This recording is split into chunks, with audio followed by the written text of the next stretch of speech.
Hello, welcome to True Hoop with me, Jarod, Hector, and Coach David Thorpe. How are you, sir? All is well. How are you? I'm good. For those of you watching on YouTube, David is in a different place. You're like, where is that dude? He's on location in a secret place. I won't tell you where. So, David, NBA Finals. It is now 3-0 Boston Celtics. And for all intents and purposes, it is likely over. We talked about the Celtics' margin for error and it being much wider and the Mavericks' path being narrow. Well, now it's the narrowest of all narrow paths, right? They must win 4 straight games against this Boston Celtics team. And nothing that has happened through 3 games thus far tells me that that is likely.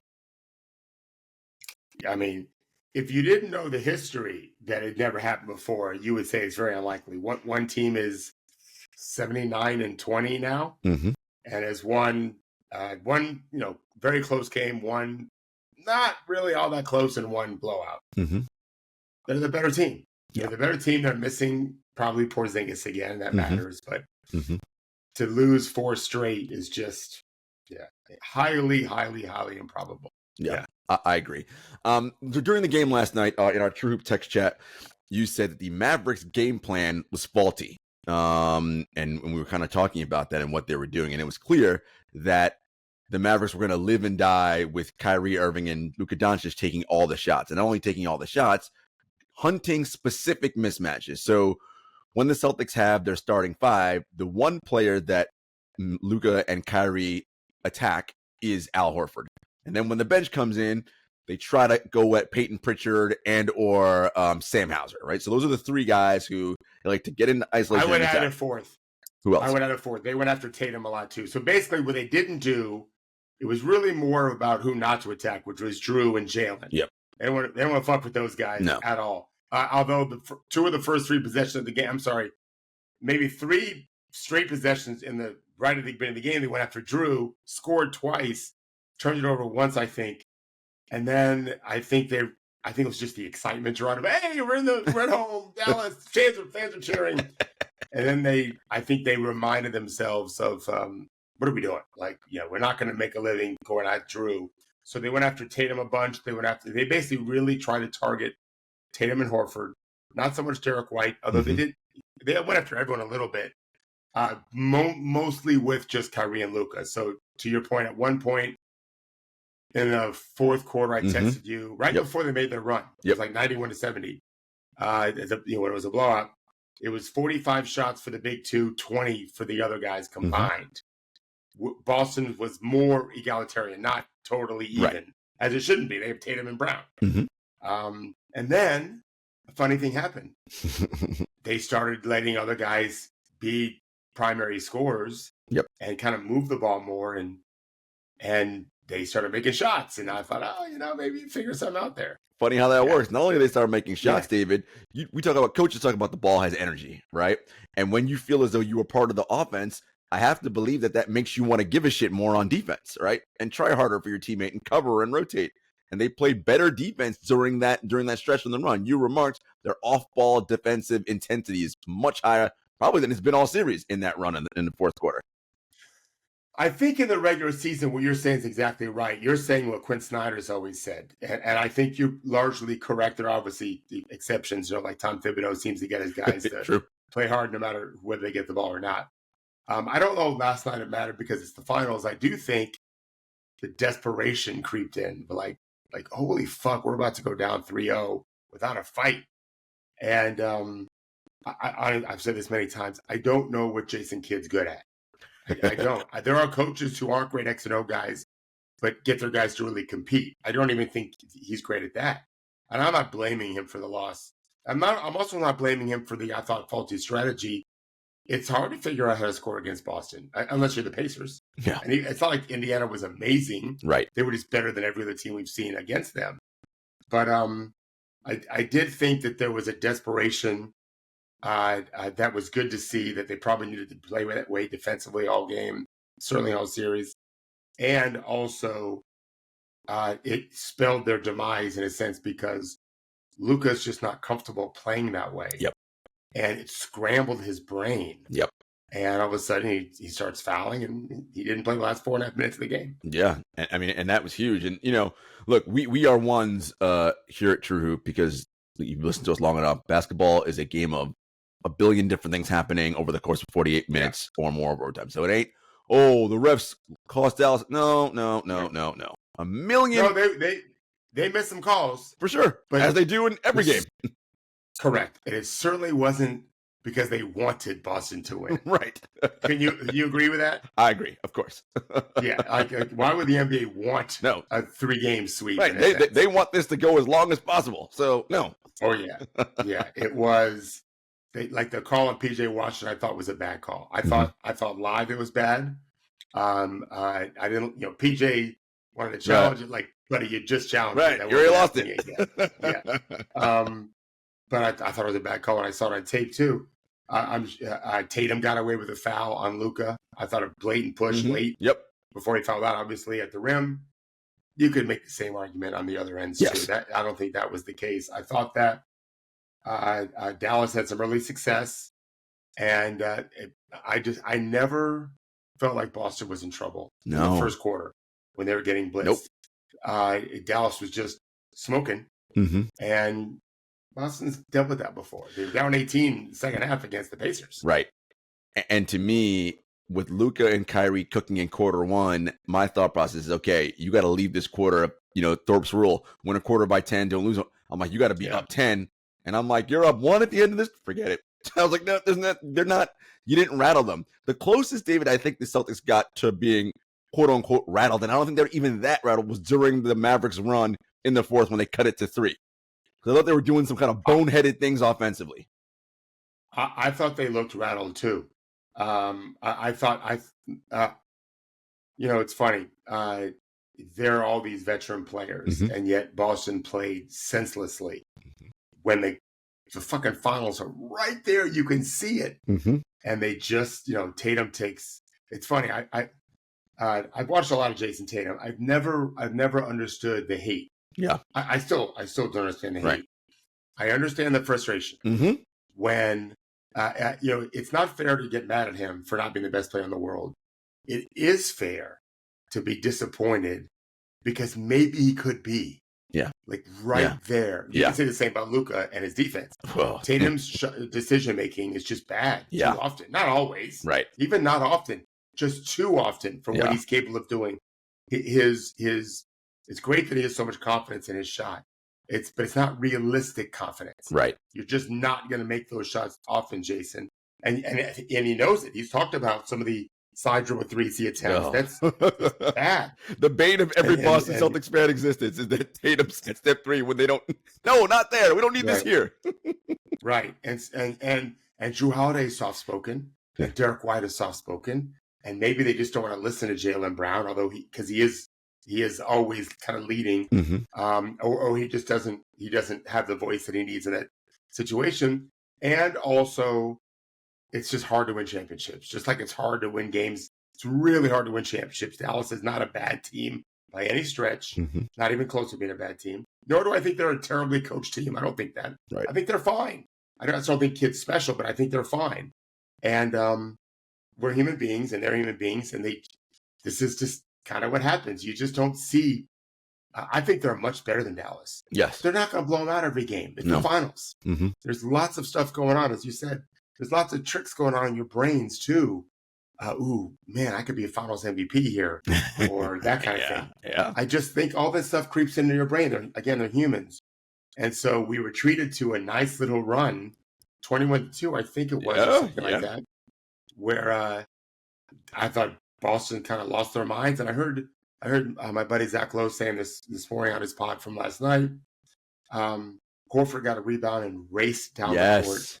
And I, watching it live, thought smart. I agree. He can really dribble it, get it out of the where all the chaos was, and get to a quiet spot. But then he ran right to the corner. Not smart.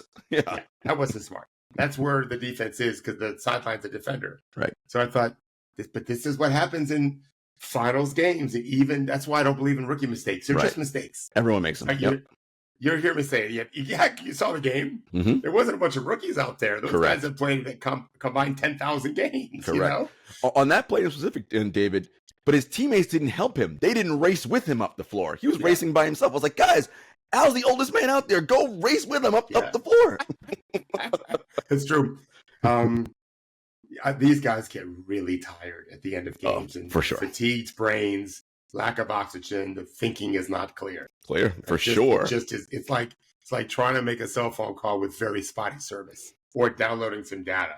It's just frustrating. It's not gonna be like normal. But this is kind of what Boston's MO has been. Again, they're 79-20. One more win and they're 80-20. It's a hell of a season. 80% of your games. They are on a 10-game winning streak right now in the postseason. Is it 10? Mm-hmm. Yeah, sounds right. Yeah. Yep. Yeah. Two against Cleveland. Oh, 3 against Cleveland. 3 against Cleveland. Mm-hmm. Yeah. Pretty impressive. They have just more weapons. Yep. And a more. I don't think their offense is. It's not Indiana's. If Boston played Indiana's offense, they'd be even better because they're talented. They just have more experience and more driver shooter types. But it's amazing, and there's not a lot of holes defensively. No. And their game plan has been better than Dallas's. They're doing their best to stay home on shooters, making you beat us one-on-one, knowing that it's just hard to do. You remember us talking about the Knicks relying on Brunson to just be Hercules, right? And he wasn't that in game 6 and 7. And then he broke his hand. Yep. He ran out of gas. And that's kind of what's happening with Dallas, I think, too, is they got better when they let the other guys play a little bit, I thought, and make some plays. Mm-hmm. Maybe they'll do that more in game 4. I don't know. Yeah. I'm not confident they'll win game 4. That's for sure. No, I'm with you. And I think, in that fourth, when the lead got cut to 3 and we thought, again, Boston not making mistakes, rattle on offense. But David, in the past, maybe this team 2 years ago might have dropped the rope in that game and Dallas might have won. But they were able to get a stop on defense, lock in. And that's the White Holiday, right? The effect of like, all right, just make that extra effort and go after this ball and get, force Kyrie to go left as opposed to right. These little tiny things. All right, we got the missed shot, rebound, great. Now we can go down and run good offense, which they finally did score. That helped them a lot. And Jaylen Brown was so big, hitting pull-ups and, off 2 feet in that fourth quarter. It was, we talked about how incredible he's been this postseason and just this year in general. I was reading some quotes from Missoula after the game on Jaylen. I thought this was interesting. And he said, how can I explain Jaylen? Question, because that was what the reporter asked him. The guy just has a growth mindset and yearns to get better. He's just not afraid to face his weaknesses on the court. And I was like, wow, that struck out to me, David. Like not being unafraid to face your weaknesses, right? To know that, all right, these are areas that I stink at. I'm aware, right? 2 years ago in the finals, he got embarrassed, right? In those moments. Took the embarrassment and went to work to get better. I mean, this is what you do with players, right? But I don't think the average fan understands how difficult it is for players to get better in this game. I mean, human beings don't tend to focus on what they're bad at. They just avoid it. And they don't have life trying to challenge them on what they're bad at. Mm-hmm. There's no external forces declaring war on us, typically anyway. Athletes are different. You have opponents. And they're trying to exploit your weaknesses. If you're a baseball hitter and you really struggle to hit the hook, you're going to get a steady diet of hooks. Mm-hmm. If you're really good at hitting hooks and not fastballs, you're going to get that, right? It's the same in basketball. And yeah, so you've got to have. That's why I think it's important for coaches to have trust from their players, because then they'll be vulnerable and not be afraid to say, I'm not very good at this, and we got to get better at it. And yeah, both Jaylen and Tatum have gotten so much better, I think, as ball handlers. Yep. It's just Tatum's decision-making that's not where I think it should be. He's still relatively young. He's not in his 30s yet. He's had a hell of a career. And they're going to be champions. No doubt. And Tatum had a good line last night. 31, 6, and 5. Shot 11 to 26, which is his best shooting game. It might even be his best shooting game of the playoffs. I got to go look back, but for sure of this series, that's not, for sure. Yeah, it's not. He's not had a great postseason shooting wise. I think he's given good effort. They definitely. There's not a lot of panic, even when they were struggling at the end. There, they did the same thing in a few games I've seen this postseason where they kind of just stay with it. And what bails them out, they're super balanced. So when you're scoring, they're okay because they're scoring, and when their offense is struggling, they still make it hard on you to score. Yep. And so they don't. I think they were down pretty big early in this game. 13, I think. Was it 13? Yeah. So the Pacers had them down 18 once. They won that game. 13 this game they won. They've been better down the stretch compared to the regular season. And they've also dealt with the pain of losing this series. Remember, they were up 2-1. Yep. Dropped to the next 3. Yep. Even if they lose 3 games now, they're still tied with Game 7 in the Boston Garden. Right. And so, to me, I just don't think Dallas is going to believe we're going to win this series. Yeah. I think they thought that going into last night. I mean, they feel that way afterwards. That's the thing, right? They win last night. It's 2-1, right? 2-1 is a very different proposition than 0-3, right? Like, you're like, okay, we win tonight. It's on now. And then also 2-1, Boston's feeling pressure for game 4, right? It's just, that's just how it goes. Yeah, when you're the underdog and you lose the first 2 games at home, you always have to be thinking we gotta go 1-2. Over the first 3 games, we got to go 1-2. If we go 2-1, beautiful. But we got at least win one of the first 3, so the favorite team has some pressure in game 4. And how they deal with that late, we'll see. It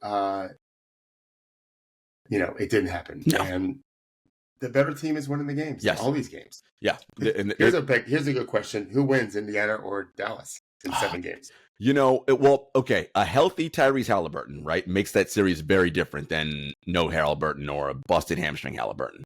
But I think right. The way that the Pacers play, which is that blur ball and 5 good players are weaponized, Dallas, they can't stop Boston, right? And as you said, Boston's offense isn't as dynamic as Indiana's offense is, right? Even though it is like, no, it's just better, but not as dynamic. Right. They're just better players, right? Yeah. But I think that constant pure scorers. Yeah, that constant motion though. I don't look. Let's put it this way: it ain't a 4-game sweep by whoever. It's a longer series than this. No, I agree. I think it's probably 7 games. And I until last night, I've always felt Dallas would beat Indiana in 6 or 7. I started thinking, boy, the way Luka played last night when the game got competitive and he had to start playing defense, which you'd have to do. Like, you're not hiding him against Miles Turner. Maybe you can hide him against Aaron Nesmith, who shot great in the regular season, not in the postseason. Certainly not putting him on Nemhard or Halliburton or Siakam. So I thought, well, maybe Indiana's speed would wear Dallas down. And I was texting with a national journalist last night, and I said to him, I'm surprised no one has bothered to ask the Boston Celtics players or coaches, how did your last series prepare you for this? Because I think I've talked to Celtics people. We're real prepared. Because it was much harder to guard the multiple actions. Indiana hits you, bam, bam, bam, compared to Dallas's much more mundane. I compared it in my preview article. It's like fighting George Foreman when you're Dallas. The punches are obvious. They may hurt, but they're coming at least. Indiana's much more like Ali in his best days, where you don't really know when it's coming. And so Boston has done enough. They've done enough, which is what it's the only job they have. Do enough. And so you can criticize them for dropping game 2 to Miami when the Heat had a historic shooting night. Same as in Cleveland in round 2. They struggled to beat the Pacers. They easily could have lost 3 or 4, but they didn't lose any of them. Nope. And so here we are. Like, this is, at some point you realize, okay, this is who they are. They find ways to beat you because maturity, IQ, toughness, and execution with shot making down the stretch, from lots of different players. They have lots of, they have a lot of guys with assists compared to Dallas. Correct. A lot of ball handlers and playmakers. I think that part, David, is hard for the casual or average fan to understand, because the people that tell the story of basketball on national broadcasts and on all those morning talk shows, they talk about basketball in basic narrative terms, right? So the thing that's happening today is, I don't understand. The Celtics struggle so much with the Pacers. The Mavs are better. Like, why are they losing? And I'm like, but the Mavs are not better. That's the problem. Like, you think the Mavs are better because they have two very popular people who are very good at basketball in Luka and Kyrie. Yes, incredible. Those two players are better than any other player on the Pacers. I grant you that.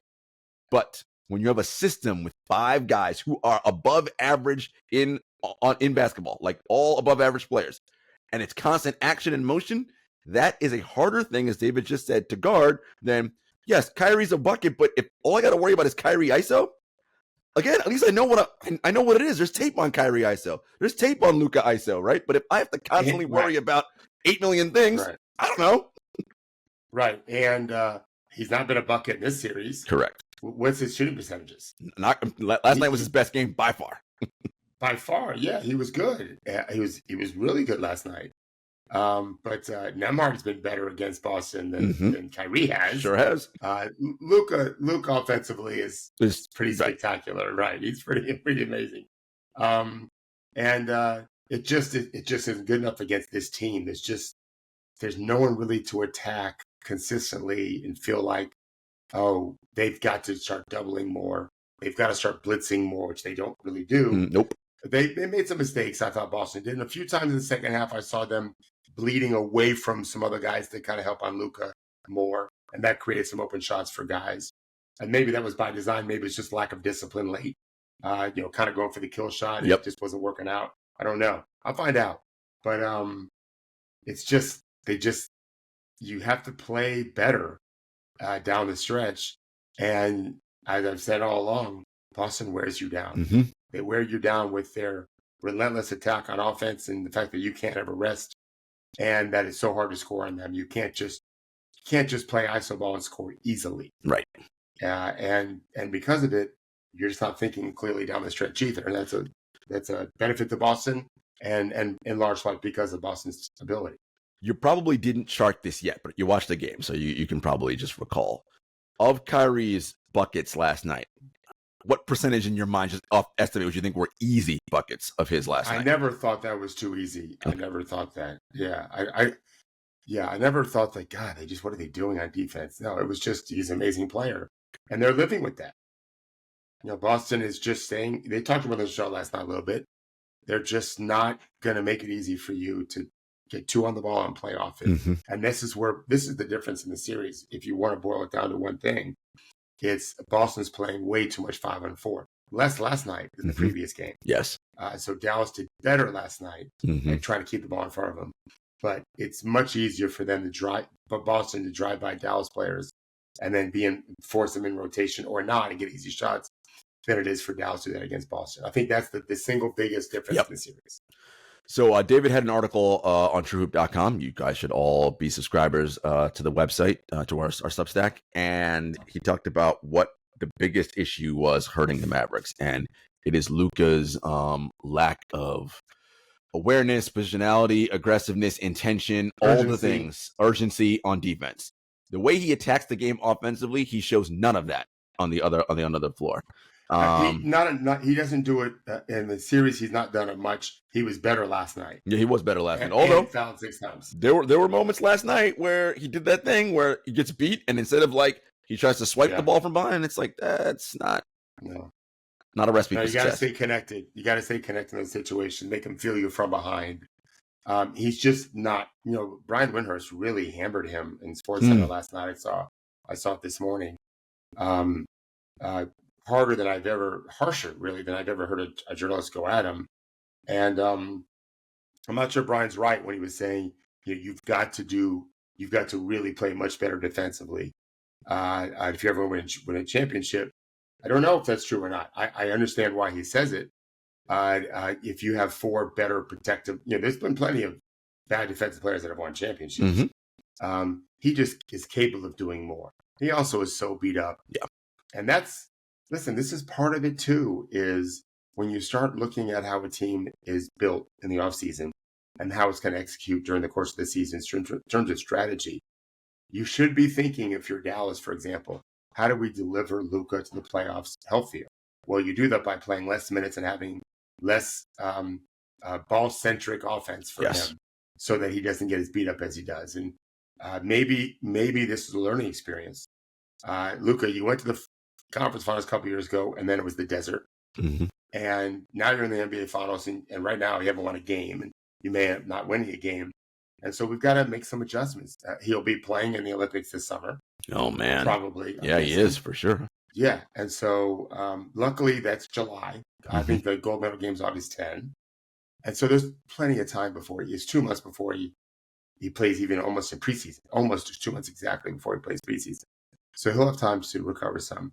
But they do have to be thinking longer term about how do we go about a season. Maybe you get a third playmaker along with Kyrie. So his numbers will be down in the regular season, but they could be up more in the postseason. What would the Mavericks look like if they played the Pacers blur ball offense? Well, Luka's probably not going to be able to play that fast. So I think I understand where you're going. I think they could just do a better job of more ball movement in the half court, less ISO stuff. I think they could be great. You may have to get new players in there. You got to be, Indiana's offense is so much based on how quick they move the ball in the half court, how quick they get into their actions one after another in the half court. And they started the season, so this is what Dallas can think about. Indiana started last season with one playmaker, and they finished with three. I don't think they realized they're going to get Siakam and Nembhard. I always thought Nembhard could do this, but they certainly didn't act like they knew. I think Rick kind of had I think Rick Carlisle thought this could be the case, and ultimately he won. That's why he beat out Mathurin and I mean TJ came off the bench still, but last year was Chris Duarte. Yep. Buddy Hield, he was there as a starting two. Rick wanted Andrew for a reason, so now they three playmakers. Dallas has two elite ones off the top of their head for sure. So go get a third guy and just play a little differently.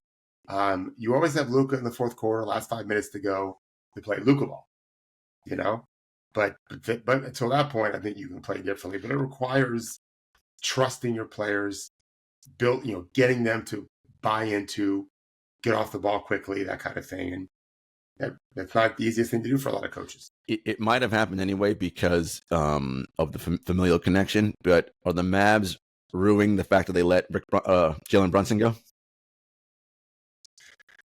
I gotta believe. Well, I mean, I think they feel like with Kyrie, you could get away with all three. It's expensive. It's really expensive. Because Luka could, ostensibly play the three. I don't love the fit of those three guys. Right. Yeah, Brunson. I think they could have got him cheaper than Kyrie too. For sure. I think they could have got him cheaper than Kyrie. And they signed him for 4 years, $100 million. So yeah, I mean. Yeah. Listen, Dallas is built like Derek Lively and Daniel Gafford are relatively young still. Lively's probably 20 or 21 years old. I don't know if they'll be able to keep Derek Jones Jr. PJ Washington's still there. They should be. Yeah, Jones Jr. is going to demand a big salary. But I told you before, Jaden Hardy's played a little bit in the playoffs. He's not ready yet. No. But he's a very talented offensive player. Could be another playmaker for them off the bench. I think Omex Prosper from Marquette can be a fantastic, long-time starter and maybe an all-star. No one knows about him now. But no one thought Brunson could be an all-star, much less an MVP candidate. Prosper is 6'8", super athletic. Nice. Crazy hot motor. And he's a playmaker, too, better than people realize. He just is 21 years old and was hurt. Hasn't been dressed in the playoffs until the finals, really. I think he got hurt early in the first or second game. He actually hurt in practice, not in the game, but he can be really, really good. No one's thinking about him now, but you'll see. He's going to be really good. If Derek Jones Jr. goes to get greener past and get more money somewhere else, I think Prosper will start at 3 for them. Or it'll be him and PJ, kind of the 3-4 together. Yeah, so Dallas can be around for a long time. Yeah, and they'll learn from this just like Boston has learned. Absolutely. All right, folks, we'll be back after a brief commercial break. David, again, one of the things I enjoy is during our True Hoop chat, text chats, you'll drop little nuggets in there. So you sent a text with a map that showed the positional difference between Gafford and Lively in the first couple playoff series that Dallas went versus what Boston's doing to them. So against the Thunder and against the Wolves, they were hanging much closer to the basket, right? The rim and in the paint area. But the dots, right? So it's represented by a graph. All the dots are clustered in there. You see in this series, lots of darts out in the mid-range and out towards three. And I'm like, ooh, Boston's offense pulling those guys away from the rim and obviously limiting their rebounding ability, right? Which is causing issues for Dallas. What are you seeing that Boston's doing specifically to pull away the bigs from the rim? I mean, we knew this going in. OKC has a shooting 5. Minnesota doesn't, except when Towns plays the 5, or Nasrid, obviously, but not the starting lineup anyway, which is the front of your possessions or the starting lineup. But there's always, like in OKC's case, someone not to guard, or even in the Clippers' case, I think Dallas elected not to guard Terrence Mann. He shot really well from 3. They just weren't worried about it. And so Boston just doesn't have that. You just can't hang off Pritchard and Hauser when they're in the game. Right. You can't hang off Horford necessarily because look what Indiana tried that and he made 7 threes in 12 shots. So 21 points on 12 possessions gets you killed. And so, that's what happens is Boston's playing with pace, trying to get Dallas to scramble a little bit, and then looking for their shooters. They spread the court out, and because they're blowing by people, that those big guys are chasing in and out, and it's been okay. It hasn't been bad. No, it's just not been good, and they need to be better. Yeah, and I think again, it's the margins, right? We talked about it over and over. They have to be better and really good in all these areas, and it's really hard to do that, right, at this time of year, right? And they're getting exposed because Boston is just so good, right? They force you, as David says, you go on a run. You're not going to hold them down. They're going to find a way to get buckets, right? So you're not able to get huge separation, right? And even if you do, as Indiana did in the last round, they can find a way to come back because, again, they hit 3 threes. All of a sudden, you're like, shit, now it's only 9, right? And that's just the nature of how they play. I thought the Porzingis injury coming in, first of all, I don't even know what's wrong, but it sounds bad. It's very convoluted, but it sounds very bad. He did not play, and I thought, ooh, this is the chance. If they can win this game, he doesn't play. Now you have only 1 day rest between game 3 and game 4. The goal was for them to win this game for Dallas, because if it went longer and no Porzingis, chances are better for us. And now I don't think it might not matter. Boston got production from their bench. I thought the Xavier Tillman minutes were pretty decent. I thought the Pritchard minutes were decent. We worried about their bench all year. It's not great, but they didn't get killed when they were on the floor last night. They're playing hard. They're playing fearlessly. I mean, how many threes? Hauser make 1 maybe? I'm going to pull them up right now. Maybe 1 or 2. But they're Hauser 3 or 4 last night. 3 threes. Wow. So I mean, they know. Everyone kind of knows their role. Yep. And but I like their fight on defense. What I like best is they're just not. They're basically, the Celtics are saying, you're on your own, guys. We're staying home in our shooters. Yes. You're going to be targeted. Yep. Fight like crazy. Bring the fight. They're going to score some. It's okay. And I think that's really important. I think a lot of times players feel, I know this as somebody who coaches the game.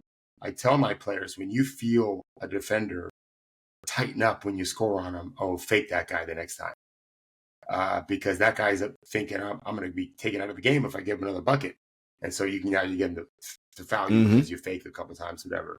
I don't think those Boston guys are worried about being benched. Nope. Because they got scored on a couple times. They're just going to make it tough on you and live with the result and be okay with that. And that's good coaching. Well, that is emblematic, David. And I know one of your favorite Boston players in Peyton Pritchard. He had Luka, because Luka targeted him. Now, most teams, if they have a Peyton Pritchard on Luka, they're going to send help, right? Because they're like, oh my God, he's going to get killed. To your point, Boston's like, nope, you were on your own. And I know on that, I think you remember the possession I'm talking about. Credit to Peyton for fighting his tail off because he gives up 10 inches and 100 pounds to that dude, right? And he fought and got a miss, a bad miss too. I was like, look at this little guy fighting. That's the name. That's why you fight. That's why you do it. And you got to do it without fouling. And that's something that we knew going in was a problem for Dallas, and it's a strength for Boston. They just don't. They led the league in least amount of fouls. They just are better. They're not perfect. They're better than Dallas at that by a good amount. David, do you know that through 3 games, the Mavericks have not scored 100 points once? I do. Thought about it last night. Yeah. Indiana's lowest point, so I think, was 102 in Game 4 without Tyrese. And they were, they kind of knew they were lost. They were losing. And it still was. I think they lost 105, 102, if I remember right. It's a close game. Dallas's offense has just not been good enough. So I'm thinking, if you're Boston, you want to end this on Friday. When you travel back to Boston, you want the trophy on the plane with you. You don't want to be thinking, oh, great, we got to play another game. I mean, it's okay. So let's just talk like real coaching and players. Of course, they want to win. So what does that mean? It means we don't think about the parade. We don't think about anything other than today. Let's get recovered. Let's watch our film. Let's lock in on what we sucked at, especially in the fourth quarter. What we did really well in the third quarter. How we dug back after being down big in the first quarter. Let's focus on those things. Let's try to anticipate how Dallas might play a little differently based on their fourth quarter success and their really second and third quarter especially failures. And you just try to eliminate from your mind everything else. And that's how you, again, everyone wants to get it over with. Well, how do you do it? That's how you do it. And as adults, we have to focus more frequently. As a kid, we're scattered. And so Boston's got a bunch of mature guys, and there's nothing to think about. But getting healthier today, getting smarter today, getting our game prep tomorrow, getting through our pregame routine. Like this, they did a good job, I thought, against Indiana in Game 4. Yep. Because they wanted that 9 days rest. And they almost lost the game, but they didn't. Yep. They just stayed with it, and that's the recipe. As they say, closeout games are the toughest, right? So Boston, to David's point, it's gonna be all the cliches for possession by possession, right? Don't think about anything else. Like, win this one, win the next one. Like, that's it. Move on. Don't freak out when this happens. Like, stick to our game plan. Like, that's what they're gonna have to go through and manage the emotions, right? Because they're human, as you say. So they're gonna, at one point when they're on the bench, look up and go, shit, only 6 minutes left and we're up, whatever. Those things are gonna start creeping into your brain because you're a human being. The fight is get that shit, lock in, right? Like, we'll do all the celebrating the minute we hear the and the confetti. Well, no confetti there because they're on the road. But when the buzzer buzzes, that's when they'll know. Game 4 will be on Friday, folks. David, a sad day in the NBA.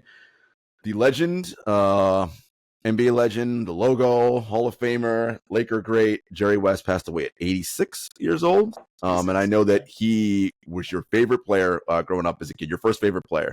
So I know that this loss meant something to you, and I know you have some words you want to share about Jerry West. Yeah, I'm happy to do it.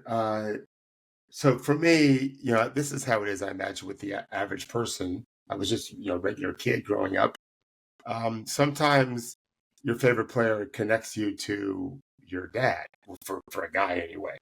So for me, I don't really know why, other than my dad went to the Citadel, and I think he went, I can't ask him anymore because he's gone. I think he went to a game at the Citadel against West Virginia. They both in the Southern Conference. And so I just remember being young and hearing that story that my dad saw Jerry West play. And I liked the color purple, not the play. I love the play also. And so the Lakers, my mom was from LA. She was born in LA and then moved to Miami. And so I just became a Lakers fan really because of my dad. So that's what I've always thought about when I thought about Jerry West is my dad. I wrote a poem about him when I was like in elementary school. I think it was 5th grade. Wow. He's famous for making like a half-court shot and it had like an NBA Finals game to send it overtime or whatever. And then in middle school, I had to write a poem for another class, and I took the same poem and expanded it because I was a little bit smarter anyway. And I know some of the stanzas of it, but it was something like, it all depended on Jerry West's hands. It was always about Jerry West's hand. And so I met Jerry West in 1994. I've met him a few times, but in 94, I went to the Final Four, and Bill Clinton went because Arkansas played. And so there was enormous lines to get in because of security, which was not good. And right in front of me were Jerry West and JoJo White, who I did not like at all because he was a Boston Celtic. Yeah, I like the Lakers. So I've dealt with West a few times over the years as management position. I heard him speak actually last year. I volunteered to help out my buddy Larry Kuhn in his business course that he teaches at Summer League.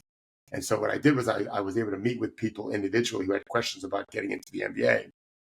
But what I didn't realize is they made me do it in the same room as Jerry West was giving a speech. I'm like, can I just listen to the speech?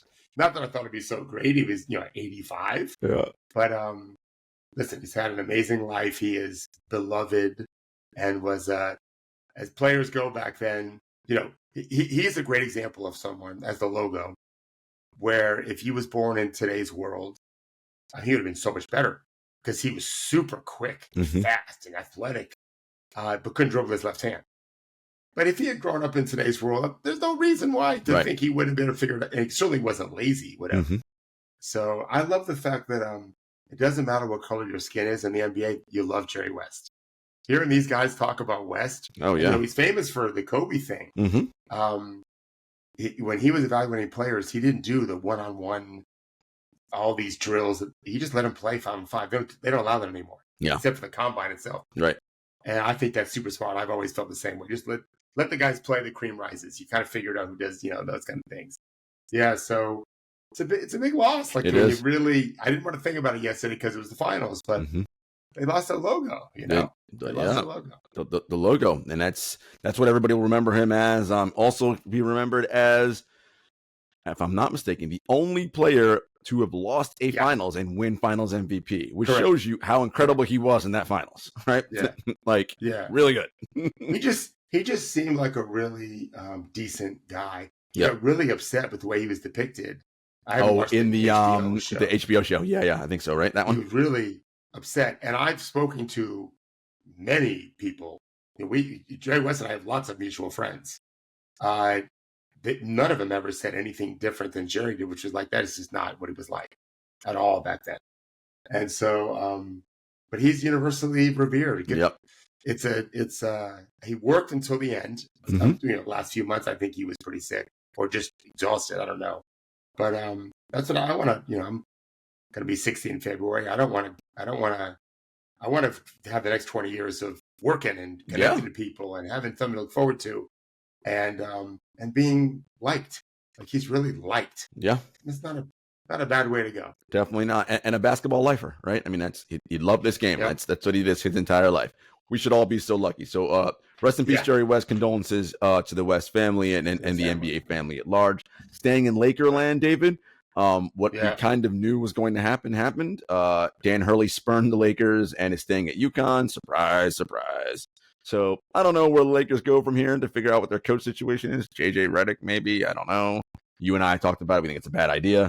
But we'll see. We'll see what the Lakers do going up from here. I mean, I never thought Dan Hurley was taking that job. Right. I thought it was all a hit piece by his buddy Woj to get something from Connecticut. Exactly. It used to be, you did stuff like that. And I know this happened because I had plenty of people who see me as a transactional friend when I was in the media at ESPN. Hey, I'm thinking about taking this New York job if you're a coach or executive. And, they're leaking it to me as if I'm going to ever say it.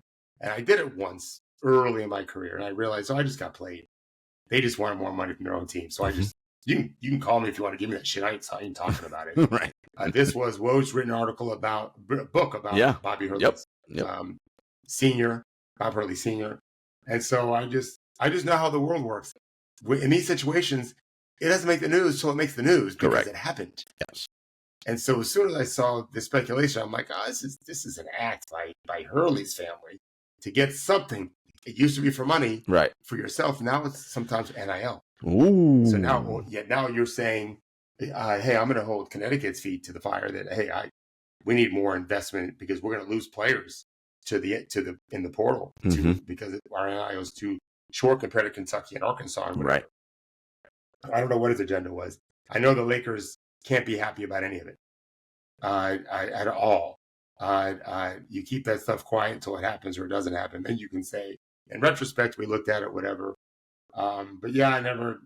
As soon as I read the article about them considering, I thought, oh, this ain't going to happen. Yeah, we detailed it 2 shows ago. We were like, this is smokescreen. But again, look, Lakers are a franchise that forever has been run poorly, and they've only been saved by the grace of having amazing talent like LeBron, who's able to win them a championship, right? But otherwise, because it's the Lakers, right? And it's LA. do you? So I heard yesterday from someone, could be Monty Williams, which I'm sure Detroit would be thrilled to get off that money for sure. That doesn't make a lot of sense to me. Is LeBron going to stay? The Lakers just have some really messy things to figure out. I could really envision a scenario where if the Lakers were well run, and I'm not blaming Rob Pelinka because it's up to the ownership. Yep. It starts with the owner, the owners, or however many there are. Let's move on.